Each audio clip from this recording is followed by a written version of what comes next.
세상에 떠도는 기묘한 괴담들.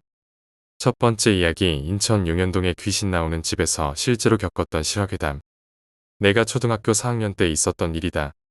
나는 유아 시절 매우 부유하게 살았다. 외할아버지는 강원도 시골 마을에 대지 주셨고, 우리 아버지는 유명한 화가였으며 나중에 큰 사업을 하셨다. 그러나 내가 초등학교에 입학하는 해, 아버지의 사업 실패로 일이 꼬이기 시작해 약 1년 만에 우리 집은 붕괴 위기에 처했다. 아버지와 어머니는 이혼하셨고, 서울에서 꽤 좋은 주택에 살던 우리는 인천 만수동으로 이사하게 되었다. 만수동에서 3년을 산 후 더 많은 빚을 지게 되었고, 인천 용현동 굴다리 다방이 지하에 입주해 있는 조그마한 빌라 2층으로 이사하게 되었다. 집은 매우 좁았는데 구조는 이랬다.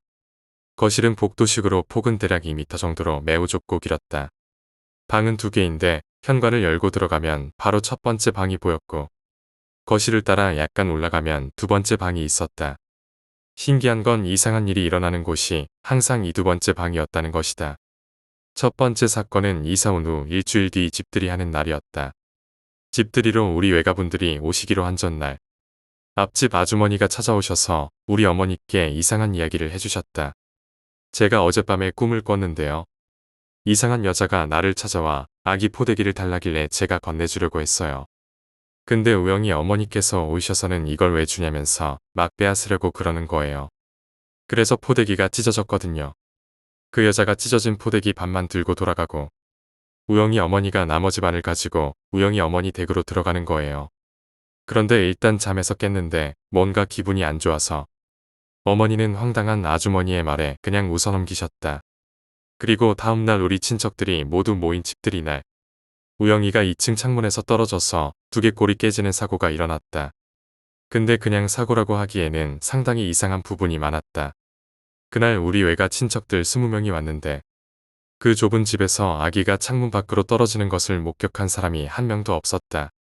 그리고 더 이상한 건 창문의 높이가 바닥으로부터 1m 20cm 이상 되는 곳에 있었고, 창문까지 1살짜리 어린아이가 밟고 올라갈 만한 물건이 하나도 없었다는 것이다. 내 동생은 어떻게 창문까지 올라가서 떨어졌는지. 그렇게 그 집의 두 번째 방에서 첫 번째 사고가 일어났다. 두 번째 사건은 그로부터 2달이 채 되지 않은 시점에 발생했다. 사건이 일어나기 전날, 우리 집에는 2층 침대 하나와 킹사이즈 3인 침대가 있었는데, 2층 침대를 분리시켜서 아래층은 첫 번째 방에 놓고, 위층은 킹사이즈 침대와 함께 두 번째 방에 있었다. 어머니는 분리시켜 놓은 2층 침대에 누워 계셨고, 나와 우리 형제들은 일반 침대에 누워 있었다. 우리는 일찍 잠이 들었고, 어머니는 방에 불을 끈 채 미스터리 극장이라는 프로그램을 보고 계셨다. 프로그램이 끝난 뒤 잠을 자려고 TV를 끄고 누웠는데, 뒤에서 이상한 냄새가 나서 살짝 돌아보셨더니 침대 위에 걸려있던 가족 사진 속의 내가 마치 여자처럼 긴 머리를 늘어뜨리고 자신을 쳐다보고 있었다고 한다. 어머니는 그대로 기절하셨고, 다음날 우리에게 이 이야기를 들려주셨다. 그러면서 나에게 오늘 몸조심하라고 누누이 당부하셨다. 그러나 이번에 다친 것은 내가 아니라 내 남동생이었다. 두 번째 방 침대에서 떨어졌는데 팔이 부러졌다고 한다. 황당한 것은 겨우 30cm도 안 되는 높이에서 떨어졌는데 팔의 뼈가 그냥 부러진 것도 아니고 완전히 으깨져서 부러졌다는 것이다. 교통사고로도 이렇게 부러질 확률이 10%도 되지 않는다고 한다. 정말 기가 막힌 일이었다. 내 동생은 한 달간 병원에 입원해 있어야 했다. 우리는 이제 그 두 번째 방에 뭔가 있다고 판단하고 되도록이면 두 번째 방에 출입을 자제하기로 했다. 그렇게 남동생이 다치고 병원에 입원한 후 얼마 지나지 않아 일요일이었다. 집에 혼자 있기 어색하고 불안해서 친척 누나가 와 있었다. 그날은 어머니도 집에 계셨다. 그날 이른 새벽은 꽤 쌀쌀했다. 보일러가 제대로 돌아가지 않는 것 같아 매우 추웠다. 어머니께서는 저에게 가서 보일러를 확인해 보라고 하셨다. 얼어붙은 몸을 겨우 일으켜 보일러실로 걸어 들어갔다. 그때 두 번째 방에서 이상한 소리가 들렸다. 방문을 열고 들어가 보니 방 안에 있는 텔레비전이 화면 조정 상태로 이상한 소리를 내고 있었다. 그때는 어떻게 용기가 났는지 대담하게도 텔레비전을 껐고, 어머니에게 천천히 돌아가 말했다. 엄마 TV가 켜져 있어요.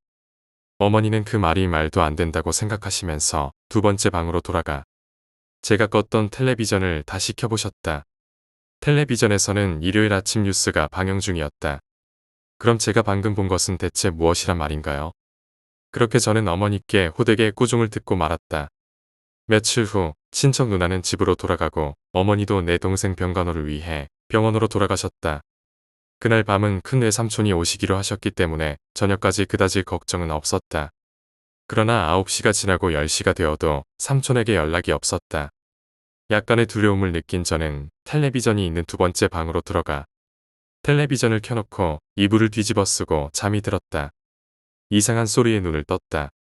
그리고 앞을 보았다. 그 순간 나는 얼어붙었다. 영화나 텔레비전에서나 보던 귀신을 보면 대개 사람들이 소리를 지르곤 한다. 하지만 실제로 그것을 보면 그럴 수가 없다. 온몸이 얼어붙어 움직일 수 없었다. 내 앞에 그것이 뒤를 돌아볼까봐 긴 머리카락을 늘어뜨린 채로 누워 있었다. 절대 그것은 꿈이 아니었다. 가위에 눌린 것도 아니었다. 내 정신은 매우 또렷했다. 그러나 나는 움직이지도 소리 내지도 못했다. 그것이 나를 죽일 것 같았다. 그렇게 우리는 이사 온 지 4개월 만에 그 집을 나와 근처 작은 주택으로 이사 갔다. 우리가 나간 후에도 그 집에서는 계속해서 이상한 일이 일어났다고 한다. 내가 알고 있는 것은 그 빌라에 불이 나서 사람이 죽어나갔다는 것. 그리고 이상한 것들이 자꾸 보여서 우리처럼 금세 집을 나간 사람들 등이 있다. 그것은 아직도 나와 함께 누워 있다. 내 바로 앞에. 두 번째 이야기, 귀신을 봤다. 내가 기가 센 편인지 귀신 같은 것을 본 적이 없었다. 그날 전까진 그날도 다른 날과 똑같이 평범한 일상이었다. 아침에 일어나 학교에 가고 학원을 갔다가 놀다가 집에 들어갔다. 그런데 그날은 애니메이션을 보느라 늦게 샤워를 했다. 아마 그 시간이 새벽 2시쯤 되었을까? 그런데 한참 기분 좋게 샤워를 하고 있는데 갑자기 화장실 전등이 깜빡깜빡 거리더니 팥하는 소리와 함께 꺼져버렸다. 하지만 샤워기에는 물이 틀어져 있었다. 나는 졸지에 암흑 속에서 샤워를 하게 되었다. 그때 머리를 감고 있어서 눈을 뜰 수 없는 상황이었다. 무서워서 눈을 뜰 용기도 나지 않았다. 일단 물로 얼굴을 씻고 눈을 꼭 감고 쭈그리고 앉아 있었다. 그런데 기분 탓이었을까? 누군가 앞에서 자꾸 내 머리를 꾸깃꾸깃하면서 쥐어짜는 듯한 느낌을 받았다. 나는 너무 섬뜩해서 소리를 질렀다. 하지만 아무도 오지 않았다. 잠이 너무 깊이 드신 걸까? 왜 아무도 이곳에 오지 않지? 그리고 내 귀에선 이가는 소리가 선명하게 들려왔다. 그렇게 공포에 떨고 있는 사이 갑자기 전등이 팟 하면서 켜졌다. 나는 안도하며 눈을 떴는데 그날 처음으로 그것에서 눈을 뗄 수 없다는 말을 실감할 수 있었다. 선명하지는 않지만 젊은 여자의 얼굴이 서서히 보여졌다. 그 여자는 내 머리카락을 만지며 나랑 똑같이 쭈그려 앉아 있었고 아직까지 내 귀에선 선명하게 이가 갈리는 소리가 들렸다. 그 소리는 귀를 통해 뇌에서 온몸으로 퍼져가는 것 같았다. 그 여자의 머리는 상하가 뒤집혀 있었다. 아까부터 내 팔뚝에 스치던 것은 그 여자의 머리카락이었던 것 같다. 그렇게 그 여자와 눈이 마주친 지 꽤 시간이 흐른 것 같았다. 난 정신을 차리고 그 여자의 손을 세차게 부리치고 화장실에서 뛰쳐나왔다. 무서워서 손을 파르르 떨며 수건으로 대충 몸을 닦고 옷도 어떻게 입었는지 모르겠다. 그렇게 허겁지겁 부모님이 계신 방에 들어갔다. 하지만 그곳엔 가지런히 정리된 이부자리만 있었다. 그날 부모님은 친구분 장례식장에 다녀오셨다고 말씀하셨다. 정말 이날만 생각하면 몸이 경직되는 것처럼 마비된다. 그날 이후로 새벽에는 샤워도 못하고 늦으면 아침에 샤워한다. 세 번째 이야기, 교회 수련회. 보통 수련회는 여름에 간다. 우리 교회도 여름에 갔다. 아직도 우리 교회의 유명한 화학계곡인가. 계곡 이름은 잘 모르겠다. 아무튼 대충 위치를 설명하면 민박집이 하나 있고 그 옆으로 길이 쭉 나 있다. 그리고 그 끝에는 뚝방이라고 했다. 화학계곡에 도착한 뒤 집사님들이 저쪽 계곡에 있는 방갈로에서 기도회를 한다고 했다. 기도회를 다 하고 방갈로를 2개 잡아서 하나는 어른들이 주무시고 하나는 중고등부가 잤다고 한다. 26살짜리 형이 그 중에 나이가 제일 많았는데 한참 잘 자고 있었는데 어떤 애가 깨웠다고 하더라. 그래서 형이 왜 그러냐고 하니까 그 애가 중고등부 여자애 하나가 뚝방 쪽으로 걸어갔다고 하더라. 손전등도 안 들고. 약 10년 전이니 가로등이 있을 리가 없고 또 그쪽이 계곡이라 밤에는 하나도 안 보인다고 했다. 형이 그래서 집사님들한테 몇 명 말하고 형은 손전등을 들고 무섭지만 자기 친동생을 데리고 갔다고 했다. 얼마 안 가니 담요를 뒤집어 쓰고 여자애가 중얼중얼거리면서 걷고 있었다고 했다. 그 상황이 정말 무서웠다고 한다. 정말 아무것도 안 보이는데 그래서 형이 용기 내서 그의 어깨를 잡고 너 어디 가냐고 물어보니 그 여자애가 산책 좀 하려고요. 라고 하면서 또 걸러갔다고 하더라. 그래서 형이 잡으러 가는데 뒤에서 나머지 중고등부 애들이 신나서 따라왔다더라. 중고등부 애들이 따라오는 걸 보고 여자애가 아까 봤는데 저기 뚝방 끝에 앉을 만한 곳 있거든. 거기서 무서운 이야기나 하다가 자자. 라고 했다고 하더라. 형은 너무 무서웠는데 중고등부 애들은 신나서 가자고 했더라. 형은 개인 책임도 져야 하니까 갔다고 하더라. 거기서 그 여자애가 유체이탈, 귀신 본 이야기 등 정말 생생하게 이야기해줬다고 하더라. 그러다가 문득 시간이 많이 지났다는 걸 알고 그만 가자고 하고 가고 있는데 다 왔는데 외관이 화장실이 있지 않는가? 집사님 한 분이 형 들어오는 거 보고 그 화장실 쪽에 숨어 있다가 갑자기 튀어나왔다고 했다. 형은 너무 놀라서 자기 동생과 같이 역주행으로 왔던 길을 뛰어돌아가고 나머지 중고등부 애들은 주저앉았다고 했다. 근데 형들이 정신을 차리고 와서 중고등부 애들한테 괜찮냐고 물어봤는데 중고등부 애들이 그 여자의 말을 했다더라. 집사님이 놀래켰는데 그 여자애 꿈쩍도 안 하고 집사님을 한번 쳐다보고 손전등 없이 방갈로로 들어갔다는 것이다. 형은 그 애가 정말 어떻게 된 애인가 싶어서 어른들 방갈로에서 잤다고 한다. 그리고 다음날 방갈로를 떠나서 숙소로 가서 고기도 구워 먹고 찬송도 부르면서 어제 그 일을 다 잊고 밤이 되어서 설교를 듣는데 목사님이 설교하는 곳 뒤편벽에 정말 머리 하나 보일 만큼 작은 창문이 하나 있었다고 했다. 그 형이 설교 시간에 졸다가 갑자기 어제 그 여자애가 크크크크 하면서 웃더란다. 그래서 형이 왜 그러지 하고 목사님을 쳐다봤는데 목사님 뒤편의 창문에서 여자와 눈이 딱 마주쳤다고 했다. 2층이었다. 그 자리에서 바로 소리 지르면서 기절 직전까지 갔지만 다시 봤더니 사라졌다고 했다. 형이 정말 놀라서 설교가 끝나고 자기 동생들이랑 씻으러 갔다고 했다. 그래서 씻고 있는데 그 여자애가 들어오더니 갑자기 자기 시계 있는 태엽을 막 돌리면서 시계를 던지고 막 넘어져서 뒹굴었다고 했다. 형은 정말 그 모습 보고 기절했다고 했다. 그리고 거의 10년 뒤 내가 수련회에서 그 이야기를 들었다. 그 이야기 듣고 귀신은 있나 생각하면서 수련회 끝낸 뒤 금요일 밤에 교회에서 철회를 하고 있었다. 교회가 본 사람 알 것이다. 철야 목사님 설교 끝나고 불 끄고 거의 10분간 통성 기도를 한다. 방언하는 여집사님들도 많이 있었는데 나 아직도 생생히 기억한다. 내가 구석 쪽에서 무릎 꿇고 통성 기도하는데 시끄러워. 똑똑히 들었다. 이 소리.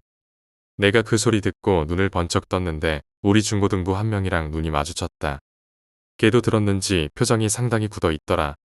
그래도 그 당시 꽤 은혜 받은 상태라서 기도로 이겨내려고 무릎 꿇은 상태로 몸을 앞뒤로 흔들면서 기도했다.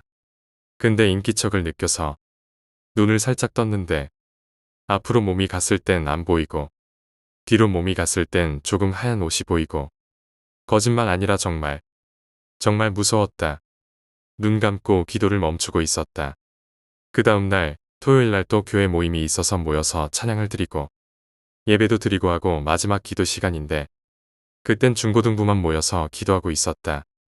통성 기도를 하고 있는데 정말 또렷하게 엄청 크게 시끄럽다고 조용히 해. 다 들었다. 중고등부. 우리 중고등부 회장님이 그 여자 목소리 들릴 때마다 주님, 주여 하면서 기도하자. 그 여자 목소리가 안 들렸다. 그리고 그 다음 주 금요일 금요 철야하는데 그날따라 성도님이 많이 오셔서 중고등부는 2층에서 기도하고 있었다. 2층 계단에서 발자국 소리가 들렸다. 누구 올라오나 봤다. 아무도 안 올라온다. 그런데 발자국 소리는 계속 들렸다. 우리가 그 소리 때문에 기도가 끊겼다. 회장님이 나가봤다. 아무도 없다. 회장 형이 들어오면서 애들아, 아무도 없어. 잘못 들은 거야. 다시 기도하자. 이 말하니까 다시 쿵쿵쿵. 우리 정말 모여서 덜덜 떨면서 기도 끝날 때까지 아무것도 못했다. 그리고 몇 주 지나니 그런 귀신 소리도 안 들리고 우리 믿음도 더욱 더 강해졌고 그렇게 생각했는데 저번 주 금요일 얼마 안 됐다. 또 금요 철야 2층에서 하고 나서 교회에서 잘라고 형들이랑 누웠다. 마침 교회 새로 온 애가 있어서 그 애한테 저 위에 있는 이야기들 다 해줬다. 나름 추억이라 생각하면서 돌아 누우면서 발자국 소리 들리던 그 계단 쪽으로 누웠는데 계단 끝에 여자 귀신 얼굴이 스르륵 하면서 올라왔다. 나 그대로 기절했다. 네 번째 이야기 수험생. 철규는 남들 못지않게 열심히 공부했다. 그러나 입시가 하루하루 다가올수록 불안한 마음은 어쩔 수 없었다. 어느 날 집으로 돌아오는 길의 골목 끝에서 이상한 할머니와 마주쳤다. 바싹 말라서 눈빛만 형형한 게 기분 나쁜 할머니였다. 그런데 그 할머니가 철규를 빤히 쳐다보더니 혀를 끌끌 차며 말했다. 떨어졌군. 별난 할머니라고 생각하며 철규는 별로 개의치 않고 집으로 돌아왔다. 그해 철규는 입시에서 떨어졌다. 마음에 들지 않는 대학에는 가고 싶지 않았던 철규는 재수를 결심했다. 1년이 지나고 집에 가는 길에 다시 그 할머니를 만났다. 또 같은 말을 하는 게 아닌가. 또 떨어졌군. 철규는 또다시 입시에서 떨어졌다. 포기할 수 없는 오기로 철규는 삼수를 결심했다. 입시철이 다가오자 철규는 다시 그 할머니를 만났다. 입시 날짜에서 꼭 100일 전이었다. 이전에도 100일 전에 이 할머니를 만났다는 생각이 들었다. 이번에도 떨어질 수는 없다고 생각한 철규는 할머니에게 물었다. 할머니, 어때요? 이번에도 떨어질 것 같아요? 그렇구먼. 안 돼요. 이번엔 꼭 붙어야 해요. 제발 좀 도와주세요. 정 그렇다면 방법이 아주 없는 것도 아니지. 할머니가 가르쳐준 방법은 이랬다. 오늘부터 매일 밤 살아있는 것을 하나씩 잡아 그 피를 화장실 변기에 뿌리라고 했다. 이렇게 100번만 피해 제사를 지내면 너는 원하는 대학에 들어갈 수 있다고 했다. 철규는 그날부터 쥐를 잡아 화장실 변기에 피를 뿌리기 시작했다. 그러나 한 달이 지나자 쥐가 보이지 않았다. 이에 철규는 길거리에 고양이와 개를 죽이기 시작했다. 길에는 동물들이 자꾸만 실종되자 사람들은 동물들을 묶어두기 시작했다. 99일이 지나고 마침내 마지막 날 밤이 왔다. 철규는 초저녁부터 사냥감을 찾아 헤매었지만 아무것도 찾지 못했다. 시간은 무심히 흘러 12시가 되어가고 있었다. 절박한 마음에 철규는 주방으로 달려가 칼을 집어들고는 어머니를 살해했다. 철규는 어머니의 시체를 끌고 화장실로 갔다. 그때 뒤늦게 할머니의 말이 떠올랐다. 변기에 피를 뿌릴 때 화장실 불을 끄라고 했던 것이다. 변기에서 이상한 느낌이 들어 철규는 변기 속을 들여다보았다. 거기에는 바로 그 할머니가 앉아 있었다. 할머니는 입가에 묻은 어머니의 피를 핥으며 말했다. 그러길래 불을 끄라고 했잖니. 5번째 이야기, 강원도의 마을에서 생긴 일. 강원도 어느 마을에서 일어난 일이다. 명절을 맞이해 오랜만에 친구들이 모여 앉아 밤늦도록 여러가지 이야기를 나누었다. 그러다 한 친구가 제안했다. 이봐, 우리 누가 담이 큰지 내기해보는 게 어때? 모두가 좋다고 찬성했다. 그런데 도대체 뭘로 누가 담이 큰지 내기를 할까? 그러자 가장 담이 크기로 소문난 친구가 말했다. 뒷산 기슭에 있는 상녀집에 갔다 오기로 하는 것이 어떨까? 안 그래도 거긴 유령이 자주 나온다는 곳 아닌가? 그런데 누구부터 갈 텐가? 서로 얼굴만 마주보며 먼저 가려는 사람이 없었다. 그러자 한 친구가 벌떡 일어나며 말했다. 모두들 겁나는 모양인데. 좋아, 그렇다면 내가 먼저 갔다 오겠어. 그까짓 귀신 따위에 하나도 무섭지 않아. 그런데 자네가 그곳에 다녀왔다는 것을 어떻게 증명할 건가? 그럼 이 손수건을 상여에 못 박아 놓고 올 테니 다음 사람은 못을 빼고 손수건을 되찾아오면 되잖아. 밖은 한겨울로 찬바람이 싱싱 불고 하늘에는 큰 달이 마녀의 눈썹처럼 앙상한 나뭇가지 위에 외로이 걸려 있었다. 겁쟁이 같은 친구들, 내가 얼마나 담이 큰지 똑똑히 보여줄 테니까 기다리고들 있으라고. 그 친구는 휘파람을 불며 겁없이 상녀집을 향해 걸어갔다. 그런데 갑자기 앞에 뭔가 검은 그림자가 휙 하고 지나갔다. 이크, 저게 뭐지? 지금껏 겁없이 용감했던 그는 갑자기 무서운 생각이 들었다. 혹시 귀신이 아닐까? 이거 쓸데없이 큰 소리 쳤다가 정말 귀신에게 혼나는 거 아닐까? 그는 겁이 나서 되돌아가려고 했다. 그러나 그냥 갔다가는 다음 친구가 와서 자신이 가지 않았다는 것을 말할 테니 다른 친구들에게 웃음거리가 될 게 뻔했다. 생각 끝에 아무래도 상녀집까지 갔다 오는 것이 나을 것 같았다. 물론 겁이 나서 다리가 후들거렸지만 이를 악물고 한 걸음씩 상녀집을 향해 걸어갔다. 상녀집은 그날따라 금방이라도 귀신들이 나올 것 같이 바람이 불 때마다 문짝이 삐걱거렸다. 이거 다리가 떨려서 죽겠네. 어서 손수건에 못을 박아놓고 가야지. 그는 주머니에서 손수건을 꺼내어 미리 준비해 놓은 망치로 상여의 못을 박기 시작했다. 바람은 더욱 세게 몰아쳤다. 못을 박는 그의 얼굴에서는 식은땀이 줄줄 흘러내렸다. 그는 손등으로 식은땀을 닦으며 재빨리 돌아가려고 했다. 그런데 돌아서는 그의 옷자락을 누군가 잡아당기는 것이었다. 그는 귀신이 자기를 붙잡는 것일 거라고 생각하고 있는 힘을 다해 부리쳐 보았지만 오히려 더 힘껏 잡아당기는 것이었다. 그는 비명을 지르며 미친 듯이 허우적거렸지만 소용이 없었다. 한편 상녀집에 간 친구가 한참이나 됐는데도 돌아오지 않자 모두 이상하게 생각했다. 어떻게 된 거야? 이 친구 겁나니까 몰래 집으로 뺑소니 친 거 아냐? 그럴 리가 없어. 그 친구는 담이 크기로 소문난 사람이잖아. 한 친구의 말에 모두들 고개를 끄덕였다. 그래서 모두들 더 기다려 보기로 했다. 그러나 날이 새도록 그 친구는 돌아오지 않았다. 날이 새자 모두들 혹시나 하는 마음에서 상녀집으로 달려갔다. 모두가 상녀집 앞에 도착해보니 그 친구는 이미 싸늘한 시체가 되어 있었다. 시체를 조사해본 결과 심장마비였다. 정말 귀신의 장난이었을까? 아니면 무서움 때문에 심장마비를 일으킨 것일까? 6번째 이야기. 소름 돋는 순간. 나는 흡연가다. 보통 하루에 5개비 정도만 피운다. 부모님은 담배를 피우는 것을 매우 싫어하시기 때문에 나는 주로 뒷마당이나 동네 놀이터에서 흡연을 한다. 우리 집은 타운하우스 스타일로 2층 또는 3층의 단독주택들이 매우 가깝게 붙어 있어 집과 집 사이에 틈이 거의 없다. 때로는 앞마당의 잔디를 이웃집과 공유하기도 하며 뒷마당에 나가면 목소리를 높이지 않고도 이웃과 대화할 수 있을 정도로 가깝다. 그날도 예외 없이 뒷마당에서 담배를 피우고 있었다. 이 나이에도 부모님께 들키지 않으려 애쓰는 나 자신이 한심하게 느껴졌고 계속해서 들키지 않을까 걱정하며 전전긍긍하고 있었다. 그날은 무사히 한 개비를 피웠다. 꽁초를 뒷마당 울타리 너머로 던지려고 계단을 내려갔는데 옆집에서 쿵쿵거리는 소리가 들렸다. 옆집에 사람이 있네. 옆집에 어떤 사람이 사는지는 몰랐다. 그저 그 집 주차장에 있는 차만 본 적이 있을 뿐 그 집 사람과는 얼굴을 본 적도 없었다. 그래서 늘 혹시나 내가 담배를 피우는 것이 알려질까 신경 쓰였다. 기분이 확 상해 꽁초를 멀리 던지고는 슬쩍 그 집 안을 들여다봤다. 타운하우스들은 대부분 구조가 비슷해서 뒷마당으로 나가는 문 안쪽에는 바로 주방이 있다. 부엌에 누군가 앉아있는 것 같았다. 머리만 보였고 어둠 속에서 눈은 잘 보이지 않았다. 이제 옆집 사람에게도 들킨 것이다. 그러나 다행히 내가 그 집에 꽁초를 던진 것도 아니고 그 집 창문이 열려있던 것도 아니어서 연기가 들어갈 일은 없었다. 저녁이 되어 다시 식후 담배를 피우러 뒷마당으로 나갔다.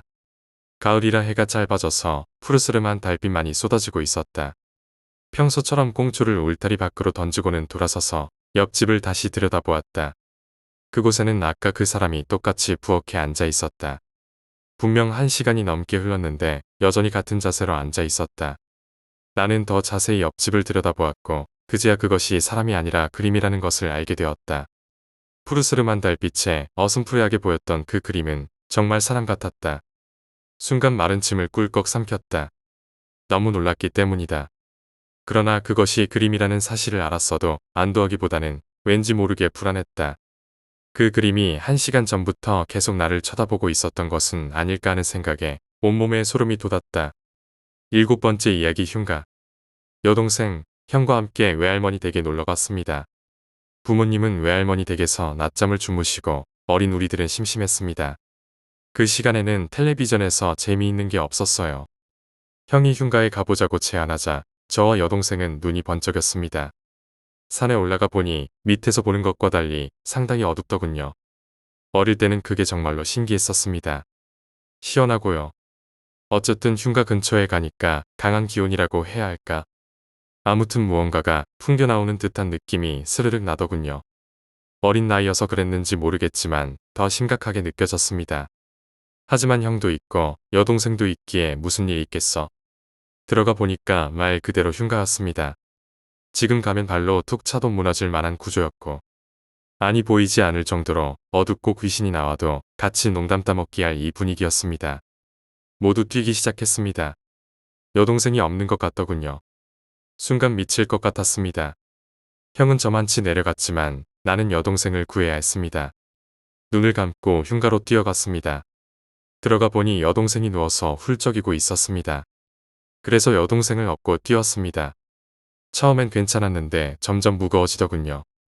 그냥 아무 일도 아니겠지 싶어서 뛰었습니다. 애가 버틸 만한 무게가 아니었습니다. 마구 뛰어와서 외할머니 댁에 도착하니 형의 표정이 말이 아니었습니다. 절 보더니만 미치려고 하더군요. 저는 시이 굳어주었습니다. 물론 형이 못한 걸 내가 했다는 것을 알려주기 위해서죠. 동생을 내려놓고 나서 말 그대로 실신했습니다. 제가 업고 있던 것은 큰 바위였거든요. 병원에서 누워있는데 외할머니가 말씀하시는 게 들렸습니다. 화진이가 업고 있던 거. 거기서 죽었던 아이 무덤에 있던 돌덩이다. 태어나자마자 곧 한번 해야겠다. 그리 알고 있거라. 그 뒤로 가위를 많이 눌렸습니다. 아기 울음소리, 꿈을 꾸면 그 흉가에서 아기 울음소리가 들리면서 무언가가 뒤따라오고 매일 가위 눌리고 악몽을 꾸고 그때는 지금 생각이 나지 않지만 제 얼굴이 정말 죽을 병을 가진 아이 같았다고 합니다. 태어난 뒤에 굿을 했습니다. 어머니 말로는 제가 그 굿을 하는 아주머니를 정말로 괴물 보듯 무서워했다고 하더군요. 전 아니었습니다. 전 그 뒤에 타고 있는 매일 꿈에 나오던 머리가 터져서 뇌와 눈밖에 안 보이고 입에서는 히히 소리를 내는 아이를 보고 무서워했을 뿐이었습니다.